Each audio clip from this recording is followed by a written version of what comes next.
नमस्कार शेतकरी बंधूंनो, मी Dinesh Kambe Patil, state head Maharashtra multiplex group of companies Bangalore.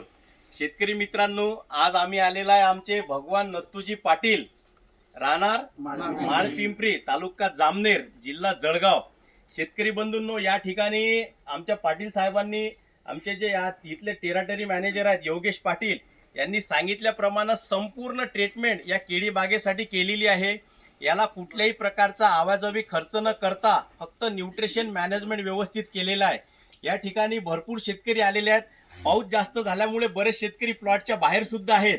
तर शेतकरी बंधूंनो, तुम्हाला सांगायला आनंद होतो की या ठिकाणी जे मार्गदर्शन केलेलं आहे आणि यांना जे रिझल्ट आलेले आहेत, तर आमचे योगेश पाटला मी विचारू शकतो की इथं काय काय मॅनेजमेंट केलं आणि काय पद्धतीनं सगळं ट्रीटमेंट केल्या. नमस्कार. आपण सुरुवातीपासून इथं बेसल डोस जसं आपला Annapurna, green potash, green phosphorus, नवजीवनजी, भूमी संजीवनी, झिंक हाय सृष्टी हे प्रोडक्ट सोबत रासायनिकचा समतोल ताळमेळ करत करत या गोष्टी आपण सगळं न्यूट्रिशन मॅनेजमेंट केलेलं आहे. आणि पिकाला जसं ज्या वेळेस ज्या अन्नद्रव्याची गरज होती ते अन्नद्रव्य आपण वेळोवेळी देत गेलो. त्यामुळे आज ही प्लॉट अशी सजलेली आहे. आणि त्या गोष्टीला सहकार्य म्हणून आपल्याला भगवान पाटील यांनी खूप सहकार्य केलं. त्यांना सांगितल्याबरोबर त्यांनी दुसऱ्या दिवशी तसंच साहेब तुम्ही सांगा ती पूर्व दिशा या गोष्टीची त्यांनी ट्रीटमेंट करत राहिलेले आहेत. बरोबर आहे. या ठिकाणी आमचे अॅग्रो जंक्शनचे अजय भाऊ आहे. काय वाटते अजय भाऊ प्लॉट पाहून तुम्हाला? प्लॉट खूप सुंदर आहे आणि सध्या रेट पण चांगले, त्यामुळे शेतकऱ्याचा पैसा वसूल आहे. आणि यांनी जे मल्टीप्लेक्सचे प्रोडक्ट वापरले त्या कसे वाटले तुम्हाला? रिझल्ट एकदम सुंदर रिझल्ट आहे. आता तुम्हाला भरपूर वर्षापासून कंपनीचा अभ्यास आहे.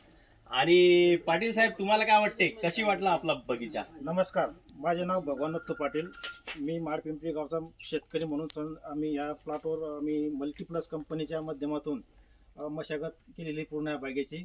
आणि ॲग्रो जंक्शन आणि आता मी काही टायमाला त्यांच्याकडनं होतं म्हणून माझ्या ॲग्रो अशा कृषी केंद्रावरून मी ते प्रोडक्ट घेत गेलो.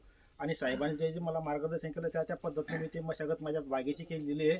आणि त्या बागेच्या मशागतच्या माध्यमातून आज रोजी हा प्लॉट ह्या ठिकाणी आपल्याला असा दिसतोय. त्याचं सर्व श्रेय मी मल्टीप्लस कंपनी आणि त्यांचे अधिकारी आणि प्रतिनिधी यांना देतो, कारण त्यांच्या मार्गदर्शनाखालीच मी बाग माझा ह्या ठिकाणी अशा पद्धतीनं बनवलेला आहे. आणि याचे येणाऱ्या मार्केटमध्ये मला 3100 रुपये नाही याची मागणी केली, पण मी तो दिलेला नाही. मला याची अपेक्षा आहे की मला 25 ते 30 लाख रुपये या बागेतून उत्पन्न अपेक्षित आहे, असं मला ह्या ठिकाणी असं वाटतं. आमचे गायकवाड साहेब सुद्धा आलेले आहेत. गायकवाड साहेब, तुमचं सांगा मनोगत काय आहे प्लॉटच्या विषयी? नमस्कार, मी तालुका कृषी अधिकारी कार्यालय जामनेर इथून कृषी सहाय्यक, तसेच परिसरातले आपल्या तालुक्यातले सर्व शेतकरी बंधू आणि मल्टीप्लेक्स कंपनीचे सर्व अधिकारी कर्मचारी यांचे प्रथमतः शब्दसुमनाने स्वागत करतो.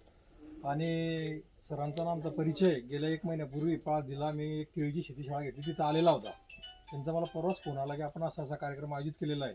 परंतु जे आपण म्हणतो की बा आपल्याला 2 टाईम जसं अन्न पाहिजे खायला, सकाळ आणि संध्याकाळ, माणूस कमीत कमी किती वेळा जेवतो? 2 वेळा कमीत कमी.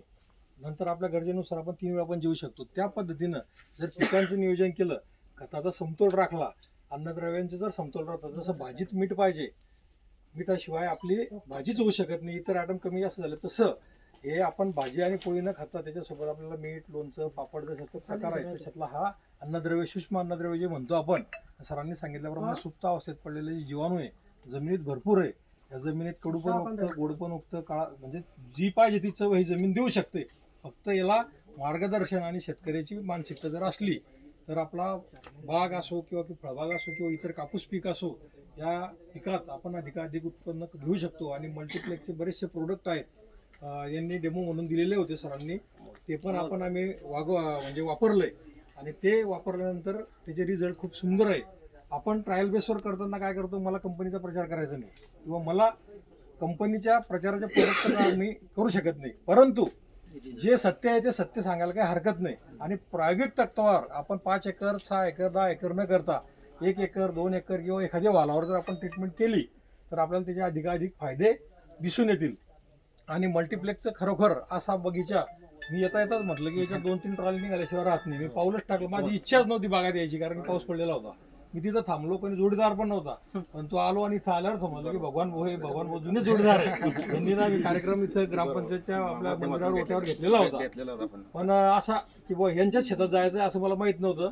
परंतु खरोखर पुढील वाटचालीसाठी भगवान भाऊ असेल, इतर परिसरातले शेतकरी असेल, हा कार्यक्रम जो आपण इथं आयोजित करतो याचा उद्देश काय असतो की बुवा हे प्रायोगिक तत्वावर आपण इथं आयोजित केल्यानंतर याचा रिझल्ट इथून काहीतरी पॉझिटिव्ह गोष्टी घेऊन जावे आणि त्याचा आपल्या शेतात असेल किंवा आपले मित्रपरिवार असेल त्याच्यामध्ये त्याचा अवलंब करून अधिकाधिक उत्पन्न गरजेवर आधारित बाबीचा अवलंब करून उत्पादन खर्च कमी करून उत्पादन वाढीसाठी या इथं आपण या कार्यक्रमाचं आयोजित भगवान भाऊंच्या शेतात केलेलं आहे.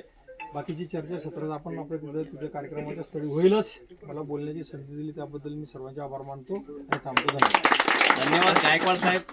आणि अतिशय सुंदर नियोजन केलंय पाटील साहेबांनी. आता त्यांनी हे खुटी सुद्धा ठेवलेली आहे. याचं सुद्धा आपण नियोजन वेळोवेळी करू आणि या खुटीचं सुद्धा तुम्हाला याच ठिकाणी आपण कार्यक्रम घेऊन असंच उत्पादन दाखवू. धन्यवाद.